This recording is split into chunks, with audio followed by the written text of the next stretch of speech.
Marie, bonjour. Bonjour. Merci de nous rejoindre sur France Bleu Armorique pour parler donc de cette nuit du fantastique organisée par Le Fist, film insolite pour séance trash et en partenariat avec le festival Court-Métrange, le festival international du court-métrage qui se déroule en ce moment même du côté de Rennes, évidemment. Le Fist, on rappelle en quelques mots ce que c'est que cette association? Donc le FIST, c'est un acronyme, pour film insolite et séance trash. Comme son nom l'indique, on passe des films décalés et on fait des animations pour accompagner la projection de films. On fait ça depuis 2 ans et demi à peu près. On est une séance itinérante. Donc on passe de cinéma en cinéma, les cinémas qui veulent bien de nous. On est assez éclectique. Et là, on était content de retrouver Court-Métrange, donc avec la Nuit du Fantastique. Donc c'est la 3e édition. Donc on propose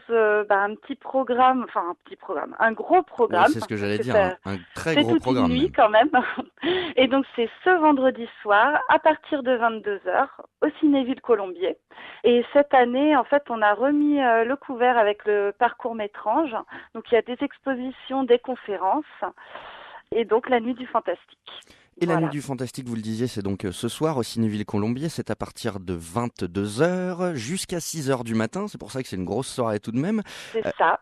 Quel film vous allez nous proposer ce soir alors? En fait, on commence avec un film culte quand même, Della Morte e della More, donc de Michele Soavi, un film italien de 1994. Et donc Della Morte e della More, eh bien, c'est un ovni, comme on aime passer au fist, des ovnis.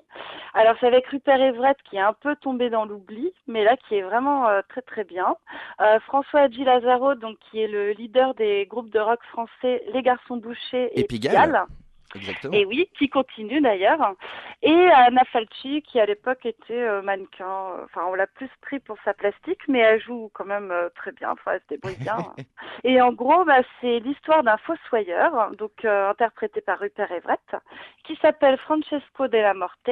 Ça ne s'invente pas. Et qui doit faire face en fait à une épidémie de morts qui reviennent à la vie dans son petit cimetière d'Italie. Ce qu'on retient en fait dans ce film, c'est l'univers. Visuellement, c'est magnifique. C'est un univers très onirique et un petit peu macabre. Je qualifierais ça de romantisme décadent en fait. Ça me Voilà. paraît être une très bonne définition quand on parle de cinéma italien, surtout même de cinéma d'horreur Oui, italien. ça va être une nuit vraiment détendue et vous pouvez venir déguiser. C'est rigolo aussi. Ça met de l'ambiance. Comme à chaque soirée du Fist, évidemment. Exactement. Oh, des fois, on passe des films plus sérieux, hein. C'est donc ce soir à partir de 22 heures jusqu'à 6 heures du matin. C'est au Cinéville Oui. Colombier, la soirée du Fist avec le court-métrange. On aura plaisir à vous retrouver là-bas ce soir, ma chère Marie. Eh bien, merci beaucoup. Et je voulais juste préciser que Bien le sûr. petit déjeuner était offert. Voilà. Ah, Bon, après Zambias, vous n'aurez peut-être plus faim, mais bon. ça reste quand même la petite cerise sur le gâteau. Sur la chantilly, sur Voilà, le gâteau. c'est ça. Merci beaucoup Marie encore une fois, et puis à ce soir. Merci, à ce soir. Au Au revoir. revoir.